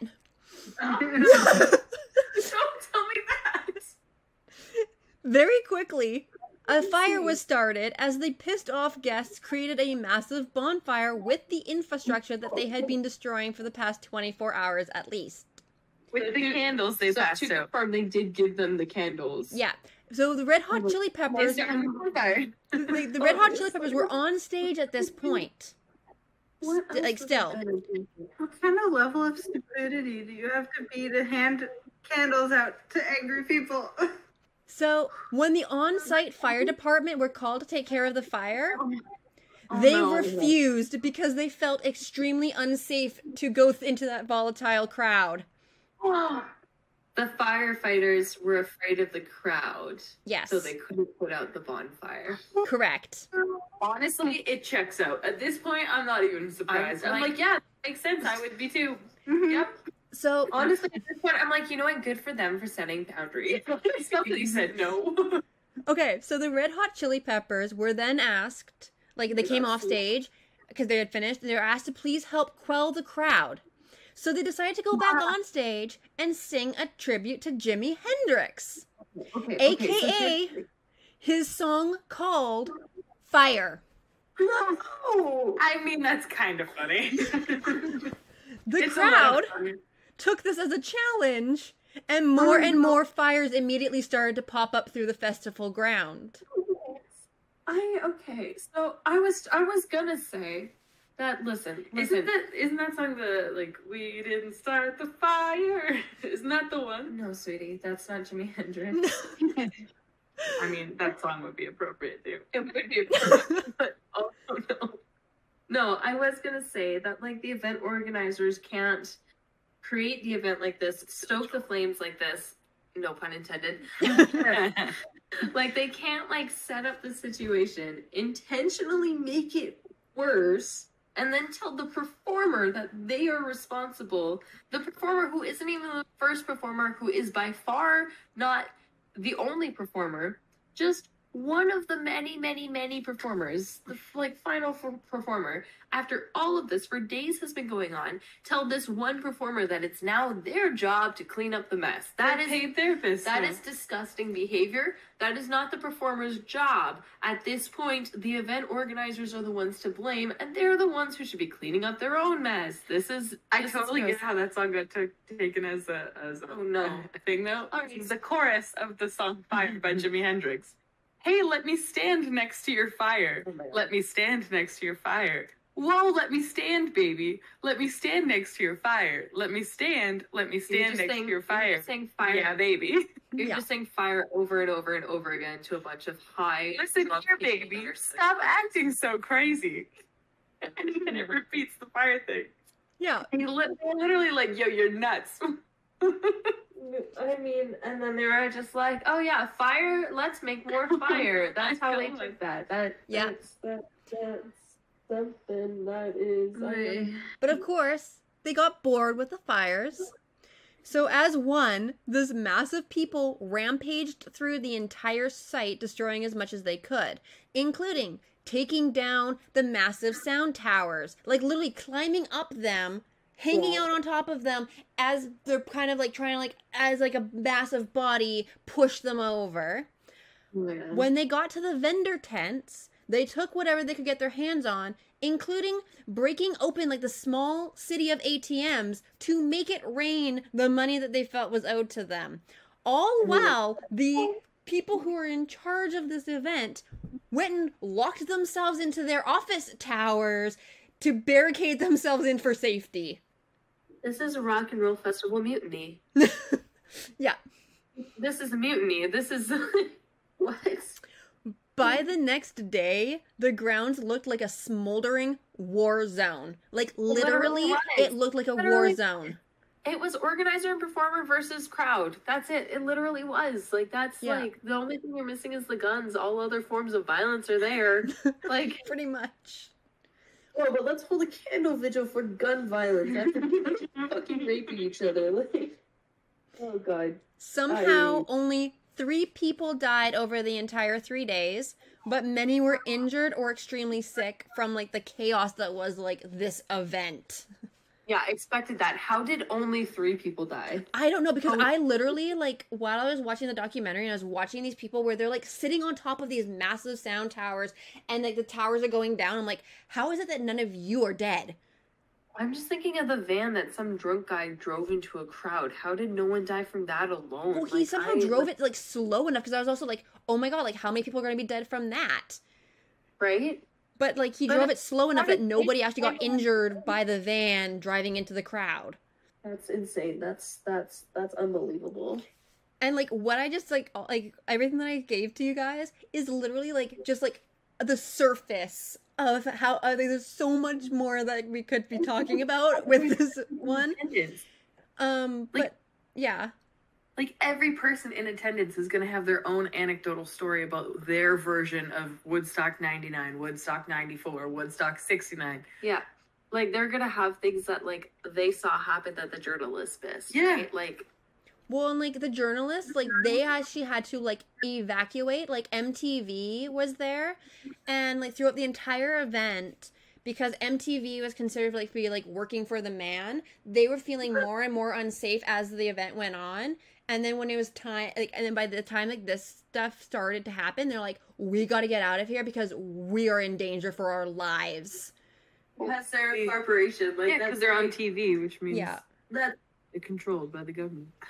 There was one journalist, though, like, in the Netflix documentary, where he was, like, evacuating, and then he turned and saw, like, what was happening. He was like, no, I gotta get this, and ran into it in order to be, like, one of, like, the only journalists on site to get, like, actual, like, coverage of what was happening. Because this event was literally, you could do pay on demand to watch this whole event. That guy has balls of steel. That is like Ooh. that's either rich or stupid, and I can't decide which one right now. Probably both. Okay, with my conclusion, you'll see how much balls of steel he literally had. Oh my god. So- how are we still not done? Like, okay, Ashley, I literally don't think any episode has broken me this quickly and this like effectively. Like this, like This is why I really wanted to do this, because I knew this would break you. And I was like, I have to talk to her about this.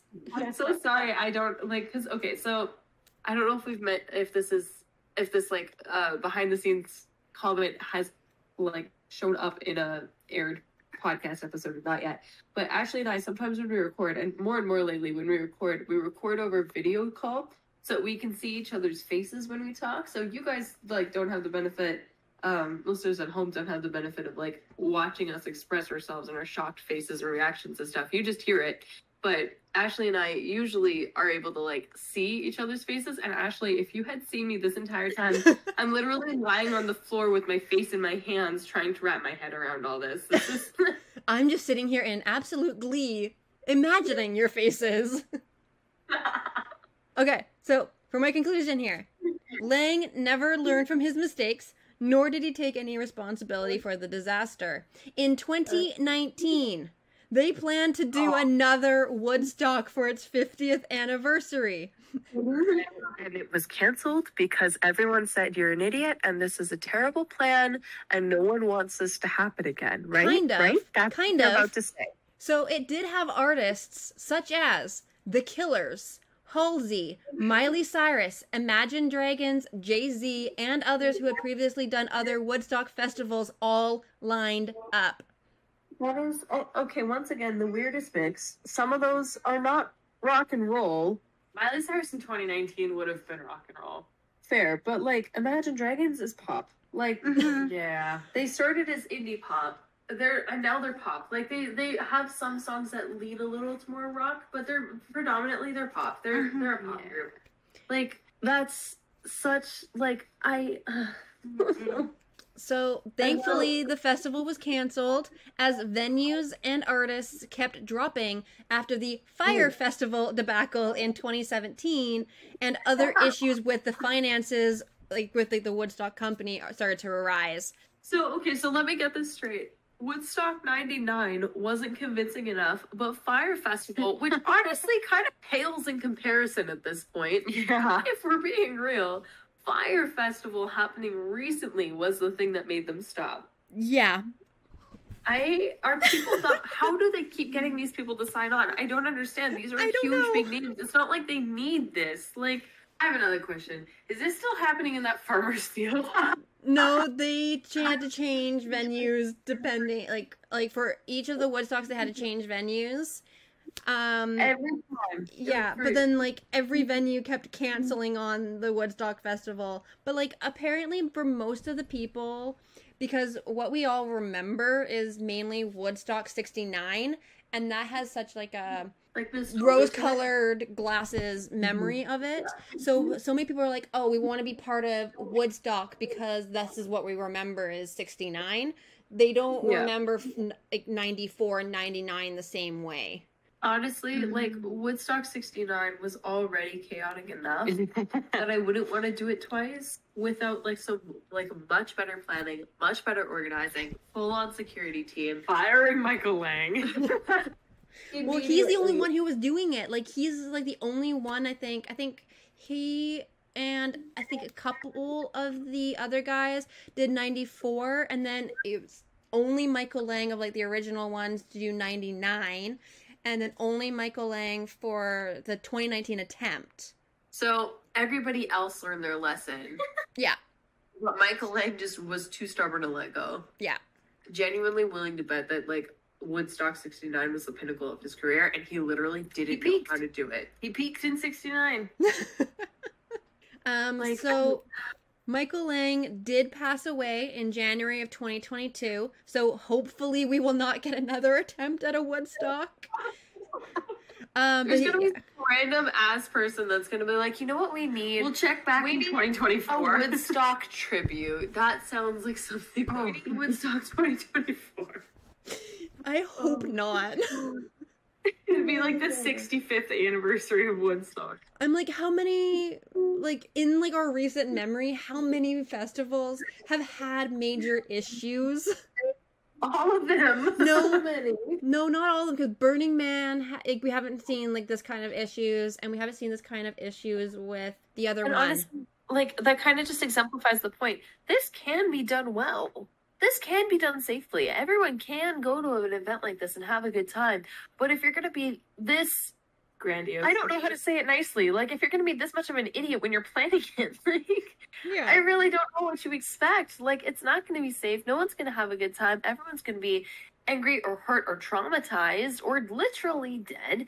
Like, there's no way that it's going to end well if you're not going to put in the work and put in the effort and make it a good time, you know? Like, it can be done well, but you have to do it right. Like, you can't just throw something together and hope for the best. That's not how humans work. What's Not just sad all of them. is that a lot of the people who went to like even 99 where they're like, yeah, like, we were kind of traumatized by this, but we would totally go do it again.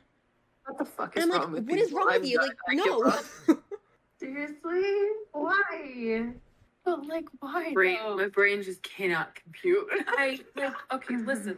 If you want to listen to some like really good artists and get high for a weekend, literally just stay the fuck home. Like turn on your Spotify. Turn on Spotify. Playlist. Grab one or two friends. Get some alcohol, whatever else you're into. I don't care. It's your own house. Do your thing. I don't care. Just don't hurt other people, though. Just Like, DIY your own Woodstock. would probably be better. Like, I'm dying. I'm dead. Like my mostly healthy brain is like not wrapping around this anymore. Well, lucky for you, I am now finished with all my fun facts about Woodstock. No offense, but oh, thank God. I'm glad that we've run out of story to tell. No, there's more than we could tell, but I'm not going to. For your sanity. I think I did enough damage. I had no idea. I knew about the mud. I knew about some of the artists. I didn't know about the extreme everything about it. I knew about it. I thought it was like late 60s, early 70s, whatever. I was close. And like, I knew it was just like a rock festival and like, you know, rock and roll in like the late 60s, early 70s. You can make assumptions about the kind of crowd, right? Like, that's all I knew. I thought it was just like a chill thing. Like, Nope. no, it was like this next level chaos. Like, So much. it's so much. It makes like Mozart seem like so basic. Right? How we went from Mozart to this. Like Mozart was like, yeah, he was a child prodigy. Like, how was it? He was a child prodigy. His dad was a dance mom. He was Taylor Swift. He was Taylor Swift. Killed He by was Katy Perry. Perry. And And you like- go from that to like freaking something. Misogyny and fire. My brain hurts. My brain hurts. See, like when I said like you were like, I don't know, I said I wanted to do Mozart and you were like, well, Woodstock is music related. I was like, cool, sounds like a vibe, sure. Old music, modern music, put them together, why not? And This is gonna be your longest episode. these are not the same vibe. I thought this was gonna be a short episode. I was gonna be like, this is simple, this is to the point. Like, what happened? I happened. I couldn't sleep, and I watched this documentary, and I'm like, holy fuck, I gotta talk about this.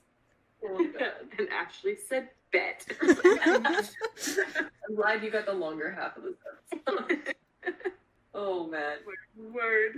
I like genuinely I thought like it was gonna be like a like the same vibe, right? Like genuinely I had no idea it was gonna go this insane. I thought it was just gonna be like chill, lighthearted. Like I didn't think it was gonna go there. Oh man. Sorry, but not sorry. Just like my queen. No, don't be sorry.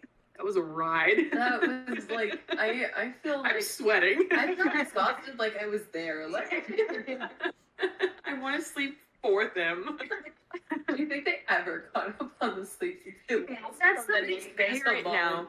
Like somebody's parent being That's like, a good point. That drunk guy went on and lived his life. yeah. He's probably either someone's boss or he's in jail. Like, oh man. My word.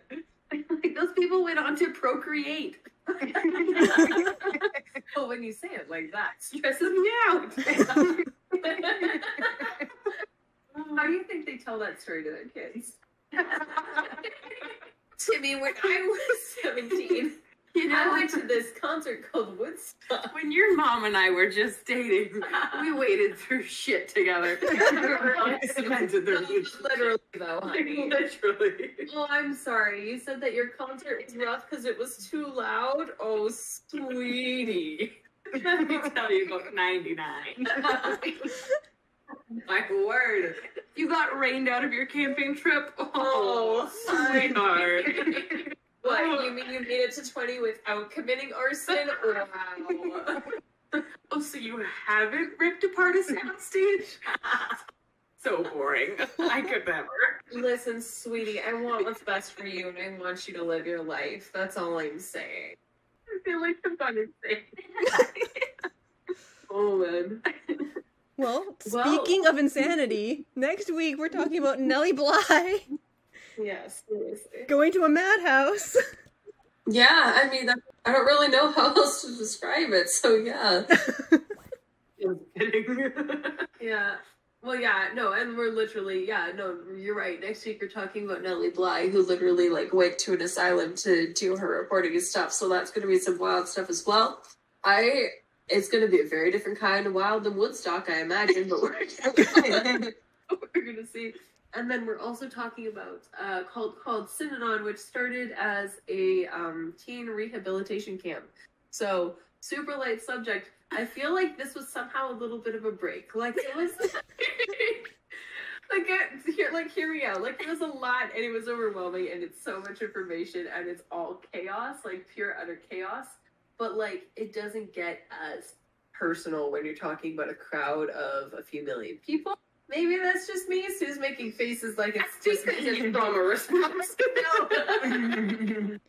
Like it's so insane. Like it's such a chaotic story. It's a clusterfuck. It's a clusterfuck, right? Like it's such a clusterfuck that you don't have the time to dig into the individual stories and like unpack how that would have been emotionally for each one, right? So like it's got a level of levity to it just because there's so much that like you can't like unpack it any deeper than just this happened and it was absolute utter chaos.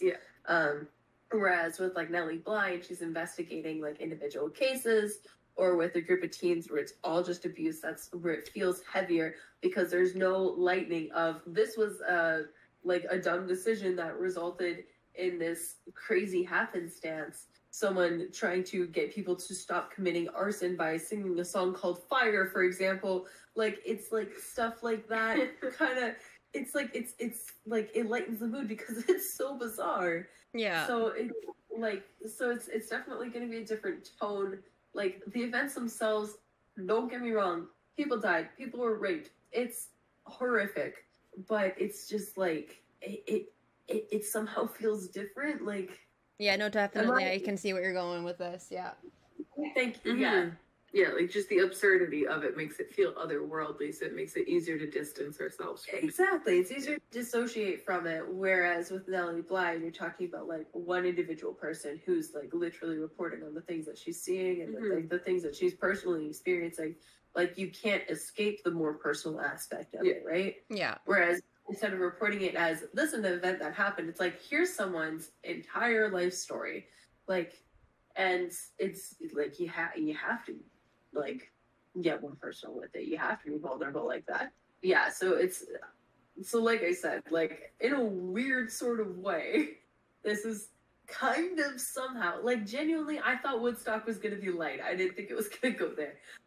This was meant to be a break. I feel like somehow it kind of was, that we could be like a little bit more comedic with it. But yeah, next week's gonna get heavy again. Sorry, not sorry. Anyway, next week, Nellie Bly, Synanon. We keep going into these darker subjects and then saying that we should use some more lighter stuff. And then the lighter stuff turns out to be dark anyway. So That almost sounds like- about right, though. That's like on brand for us. It's very much becoming our brand, and we're gonna have to do some soul searching to figure out if we're like good with that for the long term, or if that's gonna like crush us eventually. We do kind of have that though, like scheduled up till like the end of November. This is true. Spooky season is happening in between, so it's gonna be dark and it's gonna be Yeah. spooky for a while. We'll try to brighten it up around Christmas time. We'll see what we can do. Slightly. We can only promise a slight brighter. I'm not making any promises. I'm just Be a saying. dull gray. I'm not making any promises. I'm just saying we'll see what we can do. Hopefully, I'm not sick by the time we record our next episode, and I'll sound like a normal human being again. I'm just glad that my voice didn't give out at any point during this, because yeah, I would have been upset if you can't hear me screaming about Woodstock. Yeah, I was like, oh my god, no, like, I need Kat. I need to hear her voice about this. That's so much. I'm still trying to wrap my head around it. It's just so Like, much. how do you wrap up this? I don't know. Ashley, you finish this up. You did the second script. You get to end off. This is Take you. us home. I think we pretty much have taken ourselves home, but I guess we can end off by just saying thank you to Sue and Angie for hanging out with us for this chaos, because it made it a lot more fun for me, even. Well, thank you for letting us peanut gallery. Our live studio audience. Yeah. Heckles us sometimes. Captain studio audience. Well, you guys are welcome back anytime. Oh man, I gave you a choice.